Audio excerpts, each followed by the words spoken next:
من ايديك الحلوين هتطلعي احلى شوية بدنجان مخلل. هتعمليهم في بيتك انضف واحلى من المحلات الف مرة من اللي انت بتاكليه بره وتقولي ايه الحلاوة دي وايه الطعامة دي. لا، ان شاء الله ان شاء الله هتعمليه اجمل واحلى مليون مرة. السلام عليكم ورحمة الله وبركاته. ازيكم عاملين ايه؟ يا رب تكونوا باحسن حال. معاكم احلى الاكلات في مطبخ حور ونور. يا رب فيديوهاتنا تكون بتعجبكم ويا رب اكون عند حسن ظنكم. النهارده هنعمل البدنجان المخلل بتاع المطاعم والفول والطعمية، وبتاع المطاعم اللي احنا بنروح ونشوفه ونقول ده المطعم مش هنعرف نعمل زيه. لا، هنعمل زيه في البيت. بأسرار المحلات إن شاء الله. السر كله المخلل هيطلع معاكي جميل جدا، مش مريم مش مهري. إن شاء الله إن شاء الله التكدي كلها هتبقى في الفيديو. بس أمانة لو الفيديو عجبكم ما تنسوش اللايك واشتراك في القناة عشان يوصلكم منا بإذن الله كل جديد. هنسمع الله ونصلي على الرسول عليه أفضل الصلاة والسلام ونبدأ. معايا البدنجان متوفر كتير جدا اليومين دولت في السوق، سواء كان أبيض أو أسمر. النهاردة بإذن الله هنعمل البدنجان الأسمر الصغير ده. طبعا رخيص جدا في السوق. هنجيبه ونغسله ونحطه في المصفى، ومش هنقمعه القمع بتاعه اللي فوق الأخضر ده، لا هنسيبه. ومش هنفتحه كمان عشان قلبه يطنه أبيض وفاتح من جوه، ما يسمرش. لو فتحتيه هيسمر في الماء.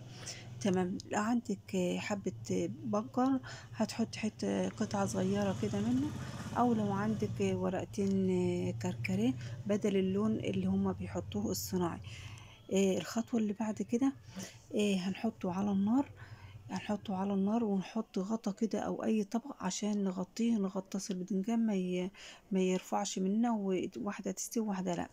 الخطوة اللي بعد كده هنجيب الدقة بتاعتنا. السر فيها ان هي تكون جميلة جدا جدا. معايا فلفل احمر، فلفل اخضر، توم، راس توم كاملة. تمام. طبعا يعني عودين او كزبرة، كزبرة خضراء او بقدونس بيدي طعم جميل جدا جدا. وليمونتين تلاتة معانا. الخليط ده كله هنجهزه معانا ونشوف هنعمل فيه ايه. تعالوا نشوف بقى البدنجان بتاعنا. شايفين ما شاء الله ولا قوة الا بالله. الخطوة المهمة ان احنا ما نسويش البدنجان جامد، لا نخليه فيه تكة كده. تمام، عشان ما ينهرش منك بسرعة. هنحط المكونات بتاعتي كلها في الخلاط. المكونات الخليط اللي احنا هنحشي بيه البدنجان مع الملح والفلفل. ما نكترش الكمون، عفوا كمون. ولو ما فيش شطة خضرة يبقى شطة من اللي هي الحمرا. معايا 3 ليمونات ومعلقتين من الخل وشوية مية من سلق البدنجان، شوية صغيرين كده يمشوا الخلاط. تمام. خلاط الكبة استعملي اي حاجة انت حباها. تمام. ادي البدنجان بتاعنا وشلنا القمع بتاعه. شايفين من جوه ما شاء الله ولا قوة الا بالله. اللون ابيض جدا وجميل ولونه شاهق. مش لو انت فتحتيه طبعا هيغمق ويبقى لونه اسمر ومش حلو. تمام.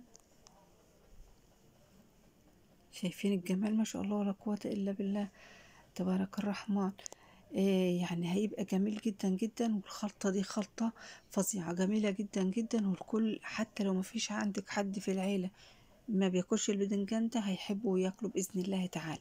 هنجيب علبة تلاجة أو برطمان صغير له غطا. أي حاجة موجودة عندك بتحطي فيها.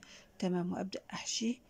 الحشوة بتاعتنا ديت الملح بتاعنا يكون مظبوط، يعني أظبط الملح أدوق الخلطة عشان ما يكونش حادق أو زيادة عن اللزوم أو عادي بينهار منه بسرعة ويريم.